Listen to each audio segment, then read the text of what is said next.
The Galactic Council's meeting chamber was a place of quiet authority, where species from across the stars convened to discuss matters of galactic importance. Tall, angular beings from Zulthor, their skin shimmering with bioluminescence, sat side by side with the insectoid Tizari, who communicated through pheromones and subtle gestures. The room was filled with an air of calculated precision, every representative fully aware of their species' dominance in the galaxy. As the discussions began, the Council's chairman, a towering figure from the ultra-advanced race of Suckers, rose to address the assembly. His voice, deep and resonant, echoed through the room as he presented the latest intelligence reports on Earth. We've been monitoring the humans for centuries. Their constant wars, their primitive technology, their lack of coordination. This planet is a ticking time bomb. Allowing them to interact with the galaxy is a mistake we cannot afford. His words were met with murmurs of agreement from most of the members. The Suckers, being the oldest and most technologically advanced race, held immense sway in the Council. They had seen the rise and fall of countless civilizations, and their word was often law. Humanity's internal conflicts, constant warfare, destructive ideologies, they are nothing but chaos. How could a species that has yet to unite as a single world possibly be trusted with the larger galactic community? Chimed in the representative from the Tizari. Her voice, like the clicking of insects' mandibles, carried a cold precision. Their very survival is a gamble. We cannot risk introducing such instability to the galactic order. Another voice echoed from the back of the chamber, the representative from the Velkrin, an ancient race of telepathic beings whose civilization had once dominated an entire star system. His voice, however, was not one of agreement. But perhaps there is something more to them than we realize. A species that has faced annihilation countless times and yet continues to survive, adapt, and thrive. This may be worth considering. The room fell silent. The Velkrin's words were measured, his experience spanning millennia, and his insight often held weight. Still, the majority of the Council dismissed the idea. The Velkrin's warning was a rare voice of caution amidst a sea of certainty. Survive, yes, but only through blind luck, the Tizari argued. And what of their lack of discipline? They have no consistent leadership, no unified vision for their future. They squabble among themselves. While the galaxy moves forward, we cannot afford to wait for them to catch up. The debate raged on for hours, with voices rising and falling like a tide. Yet the outcome was always the same. The Council voted overwhelmingly in favor of isolation. The humans would remain untouched, kept in the dark, far from the grand affairs of the galaxy. Their future would be their own to determine, but it would not involve the greater galactic community. We shall send an emissary, the Suckers chairman declared, silencing the room with a single gesture. A warning will be delivered. Earth will know its place. A ripple of satisfaction passed through the Council. It was settled. The decision was final. Earth would remain the galaxy's secret, its inhabitants unaware of the greater universe beyond their own world. But as the decision was made, no one noticed a single detail. The humans, though still fractured and disjointed, were different from all other species the Council had encountered. They were unpredictable, driven by a fierce will to survive and adapt. And those who underestimated such a spirit would soon realize that underestimating Earth was not a mistake they could easily undo. As the Council dispersed, one individual lingered in the shadows, a human scientist who had managed to sneak into the room undetected. He had been monitoring the Galactic Council's communications for months, using old-world technology, a mix of ancient and modern methods. His discovery was not by chance. He had been watching them. And now, armed with this knowledge, he would begin to warn humanity. The Council's decision might have been final to them, but to Earth it was only the beginning. The mistake had been made, and Earth, for all its flaws, was about to prove them all wrong. In the heart of Earth's most secure military facility, a man named Dr. Victor Hayes sat hunched over a set of outdated monitors, his eyes scanning the rapidly scrolling data on the screen. He had been at this for days, driven by a feeling that he couldn't shake, a sense of impending danger. As a former physicist turned cybernetic analyst, he had spent years tinkering with the remnants of alien technology that had been recovered from the few encounters humanity had experienced with extraterrestrial visitors. He was used to making sense of the impossible, but what he had just uncovered was beyond anything he could have imagined. The signal came from deep within the galaxy, encrypted and hidden in a code no Earthling could decode. Or so they thought. Dr. Hayes had stumbled upon it by accident, while working on a routine transmission from the farthest reaches of human space exploration. At first, he thought it was just another glitch, but the more he looked, the more he realized it was far from ordinary. This wasn't a malfunction. This was a message, one that came with a directive. Earth was to be kept isolated from the galaxy. As the message downloaded fully, Hayes felt the gravity of the situation settle over him. It was clear now. The Galactic Council had made a decision, and humanity had been deemed too dangerous, too volatile, to join the larger galactic community. The message was a warning. Stay out of the galactic affairs, or face consequences. The implications of the warning were staggering. Humanity wasn't just being ignored. They were being actively isolated, cut off from the rest of the stars. It wasn't just a matter of policy. It was a matter of survival. A warship was on its way, sent to enforce the Council's decision. Earth had never faced anything like it. They wouldn't have a chance against a fleet of ships that had been created to obliterate entire civilizations. This wasn't a game anymore. This was real. Dr. Hayes knew he couldn't keep this information to himself. He had to warn someone, anyone. He grabbed his phone and immediately called Sarah Winters, a brilliant young scientist and one of his old colleagues who had just recently been brought onto a secret government project. Sarah was the kind of person who could understand the magnitude of this situation without hesitation. Her expertise in alien technology and interstellar physics had earned her a seat at the table with the world's most powerful leaders.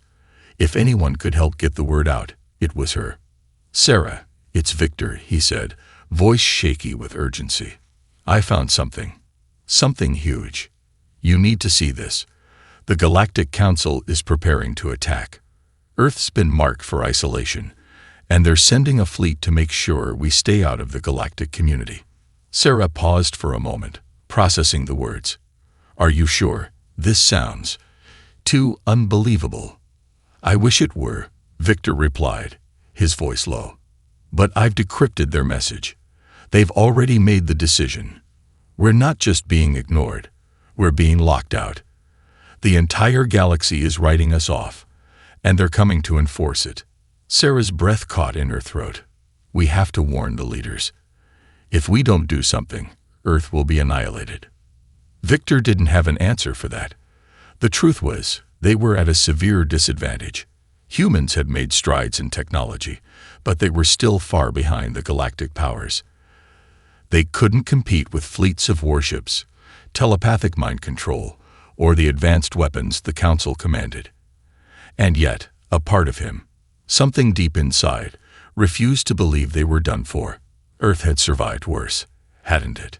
"You're right," he said, his voice gaining strength.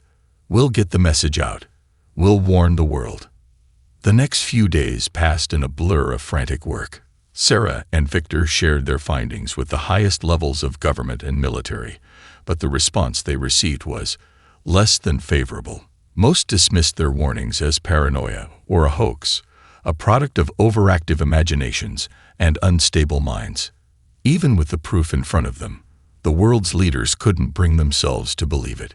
But Sarah and Victor weren't about to back down.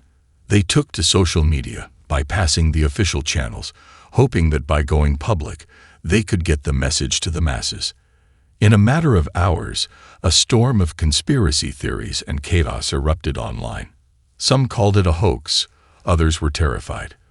But an underground movement quickly gained traction. The people of Earth weren't completely blind to the universe beyond their planet. They had known for decades that they weren't alone in the stars. Now, The reality was too clear to ignore. As the first inklings of an intergalactic crisis began to take root in the public's consciousness, the governments of Earth, still largely divided and skeptical, began to take notice. The wheels were turning, slowly, cautiously, but the warning was there, and the clock was ticking. The Galactic Council's emissary, though unaware, was already on its way. Earth's fate hung in the balance, and it was only a matter of time before the first strike came. And humanity's fight for survival would begin not with a great battle or a dramatic declaration, but with the quiet resolve of a few brave souls who dared to challenge the Council's judgment. The tension on Earth had reached a boiling point. Governments were scrambling to make sense of the messages and data Dr. Hayes and Sarah Winters had revealed. Some leaders remained in denial, dismissing it as a ploy to incite panic. But others, including military generals and tech experts, took the threat seriously. Earth was facing an unknown enemy, one with the power to destroy entire civilizations with a thought or a single weapon. On the night of the first confirmed attack, the world was holding its breath. Across every continent, military forces were on high alert. Governments scrambled to prepare for the worst, knowing that they had little to no chance against the might of the Galactic Council's fleet. Earth's technological advances, impressive though they were in the realm of space exploration and defense, were no match for the level of weaponry the alien civilizations had developed. It felt like the end for humanity, and it seemed that there was no escape. As night fell in Washington, D.C., Sarah Winters and Dr. Hayes found themselves at the Pentagon, desperately trying to make the highest authorities understand the gravity of the situation. Sarah was furious that they had been ignored for so long, but her mind was sharp and focused. She knew that, in this moment, panic would not help. Only action would. "We don't have time to wait for the full assembly," Sarah argued as she stood before General David Monroe. He was a tall, burly man who had spent his life in the military, never one for excessive optimism. But even he was beginning to understand the severity of the situation. "You need to call your forces to active duty now. The fleet is coming, and it's too powerful for us to simply ignore." Monroe's face was grim. "I understand, but we've never faced an enemy like this. We'll need more than just military might. We need a strategy. Something that puts us on the offensive." Victor, standing quietly behind Sarah, looked out of the Pentagon's window, his mind racing. "That's the thing. They won't expect us to fight back. Humanity has always been underestimated. It's our greatest strength. We're unpredictable. And that's exactly what we need to exploit. We have the element of surprise." Monroe turned to him, his eyes narrowing. "You're suggesting we fight fire with fire. Do you realize what we're up against? Alien fleets, weapons that could wipe us off the map." Victor cut him off. "I don't think we fully understand what we're dealing with. We've never been given a chance to. But if we can use what we've learned, reverse engineering some of their tech, even the smallest scraps, it might just give us a fighting chance." Before Monroe could respond, an alarm blared throughout the building. Everyone froze. The room fell silent as the harsh sound of the siren echoed down the hallways. The threat had just become real. An officer rushed into the room, his face pale. "General, you need to see this." On the screen before them was a live feed, an image of Earth from space. In the distance, barely visible to the naked eye, was a fleet of sleek, ominous ships that seemed to stretch across the sky like a dark, menacing cloud. The alien ships hovered near the edge of Earth's atmosphere, undetected by humanity's defense systems until now. "They're here," Sarah whispered, her voice barely audible. The alien ships were silent and still, cloaked in a way that made them invisible to conventional radar. But their presence was undeniable. They had arrived, and their mission was clear: to enforce the Galactic Council's decision. General Monroe's hands shook as he clenched his fists. "Prepare to launch every defense we have. I want a full-scale mobilization. And get me the top scientists. We need to figure out how to fight these things now." As the military scrambled into action, the rest of the world was waking up to the nightmare unfolding in real time. News stations began broadcasting live coverage of the event, with panic spreading across cities. The first confirmed attack came when the alien ships fired a single warning shot, a bolt of concentrated energy that cut through Earth's atmosphere, sending a wave of destruction through the skies. The strike hit a remote part of the Pacific Ocean, triggering a massive explosion that could be seen from space. Tsunamis followed, devastating nearby coastal regions. It wasn't a full-on invasion yet, but the message was unmistakable. The Galactic Council was making its power known. At that moment, humanity was given its first glimpse into the scale of the conflict. The Council was not just going to observe from afar. They were prepared to annihilate anything that stood in their way. And Earth, despite all its potential, was now marked as a threat to the galactic order. But humans, for all their flaws and their history of conflict, were not ones to go down without a fight. The shock of the attack was only the beginning of something much bigger, a battle for survival that would force humanity to rise to the occasion. No longer would Earth be an afterthought in the grand scheme of the universe.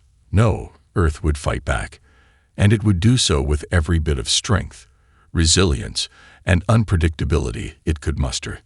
The first blow had been struck, and Earth, as it always had, would find a way to fight back. The world was in chaos, but out of the turmoil came something extraordinary: unity. The attack on Earth had ignited a fire within humanity that no one could have predicted. While the alien fleet hovered in the sky, waiting for the next move, humanity began to rally, not just as individual nations, but as one united force. Governments, military forces, scientists, engineers, and civilians all recognized that survival was no longer a matter of borders or politics. Earth's future depended on them working together. In the United Nations headquarters in New York, leaders from every corner of the planet gathered for an emergency summit. There was no room for petty disputes now. The alien threat had transcended national lines. In the face of an overwhelming, unimaginable enemy, old grievances and divisions seemed petty and insignificant. Across every continent, people began to set aside their differences, realizing they had a single shared goal: to protect Earth. "I don't care about borders or alliances," said Sarah Winters, addressing the world's leaders via holographic projection. "We are all Earth now. If we're going to have any chance of surviving this, we need to share everything we know. Every bit of technology, every bit of research. No secrets, no individual plans. It's time for the Earth Alliance." Her voice rang out across the globe, carried by every news outlet. There was no more room for doubt or hesitation. This wasn't just about defeating the alien fleet. It was about the survival of the human race. And the people responded. Citizens from every nation flooded into military bases and research centers, eager to contribute however they could. It was as if a collective switch had been flipped. The once fragmented world was suddenly a cohesive force. The scientific community, led by Dr. Hayes and Sarah Winters, began collaborating with military leaders to reverse engineer the alien technology they had scavenged. They were quick to realize that humanity's strength lay not in brute force, but in innovation and adaptability. Earth's engineers worked tirelessly, making rapid advancements in space travel and weapons systems. A new fleet of spacecraft was under construction, built from salvaged alien materials and powered by newfound energy sources derived from what humans had learned. Meanwhile, global leaders put aside old rivalries and focused on mobilizing their military forces for what would surely be an unprecedented battle. Old Cold War enemies, like the US and Russia, found themselves working side by side, their soldiers training together, their resources combined. The same was true for China and India, once the two most populous and competitive nations, now united in a common cause. From the deserts of Africa to the cities of Europe, humanity rose as one, fueled by a shared understanding that their time to act was now. In the heart of Europe, where the European Union had once been a fragile experiment in unity, a new force emerged: the Earth Coalition. This multinational task force was composed of the most elite units from every country, tasked with protecting key infrastructure and coordinating the worldwide defense efforts. For the first time in history, the idea of global citizenship became more than just a concept. It was a reality. Humanity was no longer divided by geography, but united by the desperate need to survive. Back in the United States, General Monroe had become the central figure of Earth's military strategy. His calm demeanor, hardened by decades of combat experience, served as a steadying influence on the increasingly tense situation. "This isn't just about defense," he told his officers. "This is about offense. We're going to fight back. We're going to make them regret underestimating us." The newly formed Earth fleet began to take shape, scrappy, but powered by an unexpected edge: the sheer will of the human spirit. The first wave of spacecraft, using a blend of Earth technology and alien modifications, were being assembled in orbit. They weren't as sleek or as advanced as the enemy ships, but they were quick, adaptable, and deadly. As more ships were built, humanity's resolve solidified. Meanwhile, citizens around the world, from every walk of life, began to play their part. Engineers and technicians worked in makeshift workshops to create new forms of weaponry, from plasma cannons to electromagnetic pulse devices. Students and teachers worked together to decode alien language and systems. Human ingenuity was being put to the test, and it was clear that Earth's people weren't going to go down without a fight. It wasn't just the military leaders or the scientists who were making a difference. In every neighborhood, in every corner of the world, people were preparing. Farmers were stockpiling food, engineers were building new machines, and even artists were creating morale-boosting propaganda to keep spirits high. The idea of the Earth Alliance spread like wildfire, and soon every citizen of Earth was a part of the collective effort. As the days went on, the Earth Alliance became a living, breathing organism. And the more the Alliance worked together, the more they realized they were capable of. The Galactic Council had written Earth off, assuming they were weak, fractured, and incapable of unity. But humanity had shown the Council just how wrong they were. Earth, it seemed, wasn't just fighting to survive. They were fighting to prove that no one, no matter how powerful, should ever underestimate them again. The first steps had been taken. The foundation had been laid. Now, Earth's forces were preparing for what would surely be the hardest battle of their lives. The question wasn't if humanity would fight back, but how far they could push their enemies. The Earth Alliance was ready to show the galaxy that humanity, for all its flaws, was a force to be reckoned with. As the Earth Alliance ramped up its preparations, the Galactic Council's emissary ship arrived in Earth's orbit. The ship, sleek and massive, hovered above the planet like a dark shadow, its metallic surface reflecting the sunlight. It was unlike anything Earth's inhabitants had ever seen, impossibly large and imposing.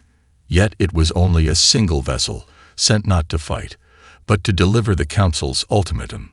The Earth Alliance Command Center buzzed with tension as the emissary's arrival was broadcast across the globe. Sarah Winters and Dr. Victor Hayes were stationed at the Pentagon, monitoring the ship's movements closely. General Monroe, standing next to them, had his eyes fixed on the screen.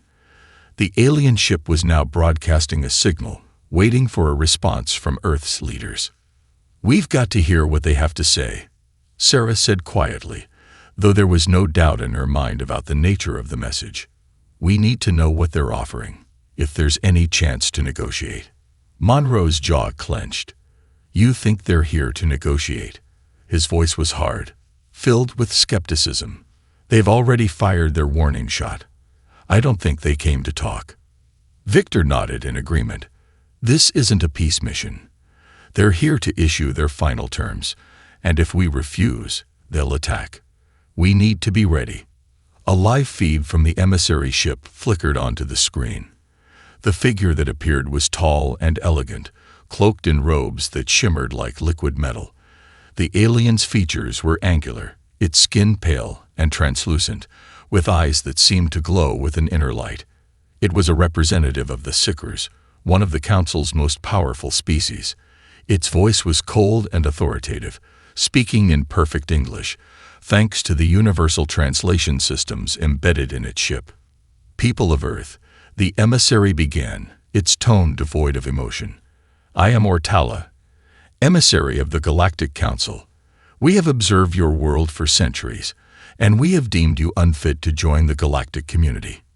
Your history of violence, your inability to unite under a single banner, and your chaotic tendencies make you a threat to the stability of the galaxy." The emissary's words sent a chill through the command center. Everyone knew this moment would come, but hearing it stated so bluntly made it all the more real. "You have been given one final opportunity to comply," Ortala continued. "The Galactic Council offers you two choices. The first, you will submit to isolation. Your planet will be quarantined, your spacefaring capabilities dismantled, and your people will be barred from leaving your system. You will live in peace, but you will have no contact with the galaxy beyond your world."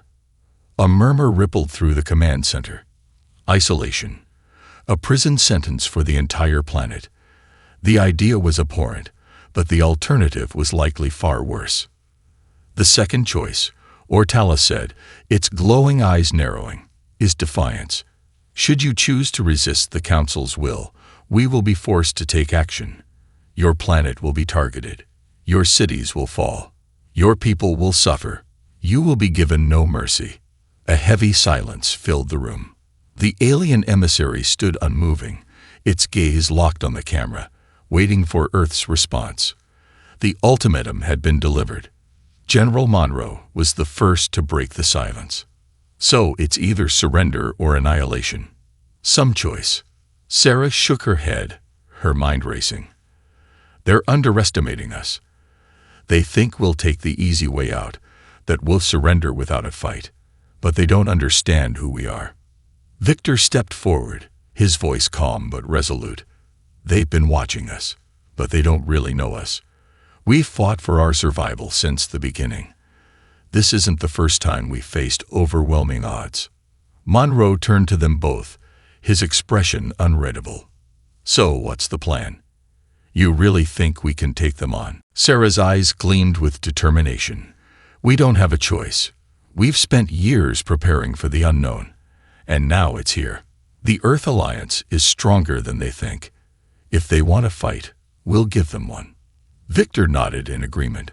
"We've developed new weapons, new strategies. We've learned from their technology. We're not going to lie down and accept isolation. We'll fight."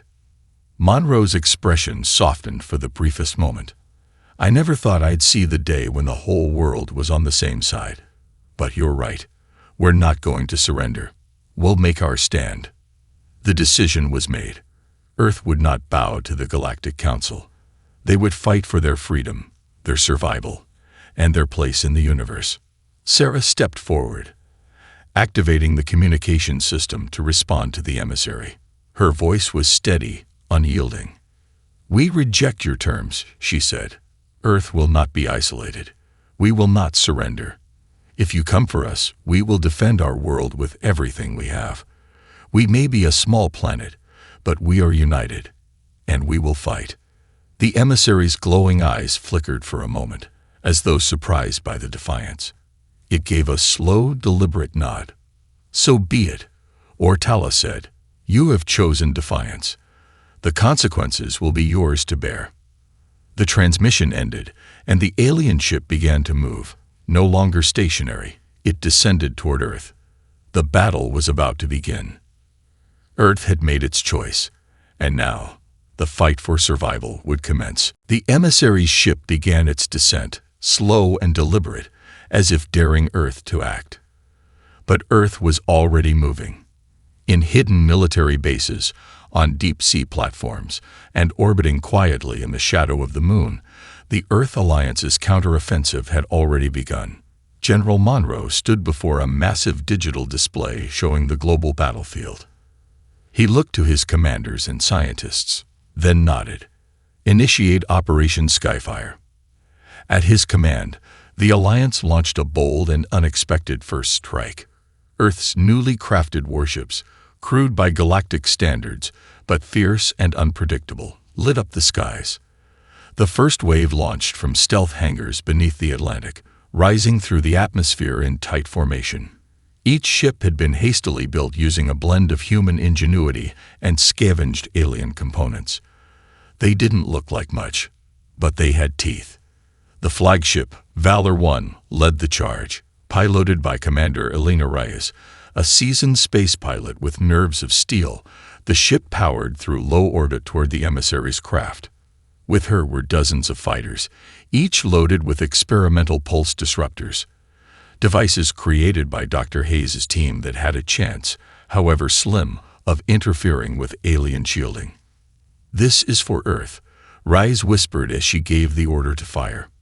A barrage of blinding blue energy launched across space. The emissary's ship reacted instantly, raising shields that shimmered in response. But Earth's strike had one thing the Council never expected: chaos. The human fighters didn't follow rigid patterns. They dove and weaved unpredictably, pushing technology to its limit.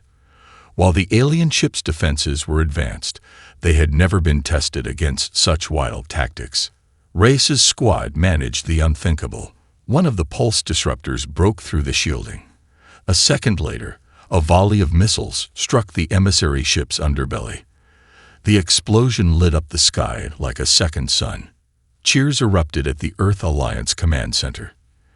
It wasn't a kill, but it was a hit, clear and undeniable. The emissary's ship reeled backward, stabilizers flaring as it fought to regain balance. For the first time, the Council had been wounded by a species it considered beneath notice. "They'll come harder now," Dr. Hayes warned. That ship wasn't alone. This was just the scout. Sarah Winters, eyes locked on the screen, nodded. "Let them come. Now they know we're not prey. We're predators who've had enough." Across Earth, the morale surged. Footage of the battle spread worldwide. Images of Reyes' ship cutting through the void. Explosions lighting up the dark sky. Humanity's banner stitched onto every vessel. The message was clear. Earth had struck first, and it had done so with defiance, unity, and an audacity the galaxy hadn't seen in a very long time. But the Council wouldn't retreat. Their true fleet was coming, and Earth would be ready. The Council's response came faster than anyone expected. Within hours of Earth's daring strike against the emissary's ship, deep space sensors detected multiple warp signatures converging on the solar system. The Council wasn't sending a warning this time. They were sending war. Dozens of alien ships emerged from folded space just beyond the orbit of Neptune. Each vessel was larger than any human craft, with hulls made from materials Earth scientists hadn't even named yet. They moved in perfect formation, sleek and silent, as if the void itself bent around them. These were not scouts. These were weapons of domination, and they were heading straight for Earth. In the Earth Alliance war room, tension thickened. General Monroe stood with his arms folded, his voice calm but grim. "We've poked the giant. Now it's turning to crush us." Dr. Victor Hayes looked up from his terminal. "Our scans show at least 2 Dreadnought-class vessels. Energy signatures suggest planetary-scale weapons. If they reach Earth's orbit, we may not be able to stop them." Sarah Winters turned to him. "Then we can't let them reach orbit." It was time for humanity's next gamble. The Earth Alliance launched Operation Mirrorfall, an offensive designed to intercept the Council fleet long before it reached Earth. Earth's ships, armed with experimental stealth systems and cloaking arrays, engaged in hit-and-run strikes throughout the asteroid belt. Commander Elena Reyes and her team led surprise assaults, using the natural cover of space debris to close the gap before unleashing devastating attacks. The Council ships were stronger, faster, and more advanced, but they weren't prepared for how reckless humans could be. Earth's pilots flew dangerously close to enemy hulls, triggering point-blank detonations. Human engineers had even created disposable drones programmed to mimic fighter movements, confusing alien targeting systems. Despite the chaos, the Council fleet pressed on. One of the dreadnoughts charged its main cannon, preparing to unleash a blast that could vaporize a continent. But Earth wasn't finished fighting. Back on the surface, Hayes and his team activated the Skyshield Array, an improvised defense grid made from converted satellites, long-range railguns, and a prototype deflection field powered by alien tech. As the alien blast reached Earth's upper atmosphere, it struck the Skyshield head-on. There was a flash. The Earth trembled, but the planet held. For the first time, the Council saw something terrifying in humanity. Not weakness, but determination. Earth wasn't fighting like a cornered animal. It was fighting like something more. The tide of battle hadn't turned, not yet, but the Council's ships, once moving with certainty, now slowed. Earth had taken their strongest blow and survived. In orbit, Reyes's voice echoed through the comms. "You wanted to see what humanity could do. Look up. We're still here." And across Earth, people did. They looked up, and they hoped. The battlefield above Earth was a spectacle of fire and light. Council dreadnoughts still loomed like dark gods in orbit, but the sky was no longer theirs. Where the Galactic Council had expected a quick, overwhelming victory, they now faced resistance unlike anything they had ever encountered. Humanity, battered but burning with purpose, refused to fall. Commander Elena Rice's fighter ducked beneath an enemy cruiser, trailing smoke. Her ship's systems screamed warnings, but her voice stayed calm. "Target locked. This is for Earth." She fired her last payload, an unstable energy core salvaged from a wrecked alien drone. It embedded deep into the cruiser's underbelly and exploded with a shockwave that cracked the sky. The cruiser spiraled and broke apart, debris scattering into the void. Cheers erupted in Earth's command centers. Yet victory was still uncertain. The second Council dreadnought began to descend through the atmosphere, a mountain of metal and malice. Inside the Earth Alliance bunker, Sarah Winters stood before the command console, her hand hovering over a red panel. Behind her, Dr. Hayes finished recalibrating the final system. The moment had come. "We've never tested it at this scale," Hayes warned. "If this fails." "It won't fail," Sarah said. "They thought we were primitive. Let's show them how dangerous primitive can be." With a single press, she activated the Artemis Protocol, a global network of orbital weapons powered by hybrid alien Earth tech. Lasers, railguns, and particle beams focused on one target, the descending dreadnought. From Earth's surface, the sky lit up with synchronized beams of light, like a chorus of thunderbolts from the gods. The dreadnought's shields held for mere seconds before collapsing. A final shot from a repurposed lunar cannon struck the core of the vessel, detonating it in a brilliant cascade of fire above the Pacific Ocean. The last Council warship fell. Silence followed. Then the retreat began. The remaining alien ships broke formation. Their precise coordination shattered. Some fled into deep space. Others drifted, pilotless and damaged, their systems overridden by Earth's hacking crews. The once mighty fleet of the Galactic Council was in disarray, routed by a world they had dismissed. Back in the Council chambers light years away, the ruling members watched the final transmission from Earth in stunned disbelief. The humans had not only survived, they had adapted, resisted, and struck back. They had united in a way no other species ever had. One counselor whispered what the others would not dare say aloud. "We were wrong." On Earth, the victory was not marked with parades or triumph. It was marked with silence, relief, and awe. Humanity had survived extinction, not through superior strength, but through defiance, brilliance, and unity. Later, Sarah addressed the planet from a new orbital station. "They came expecting fear," she said. "What they found was something stronger. They found Earth, and we are not afraid." From that day forward, Earth was no longer seen as a fringe world.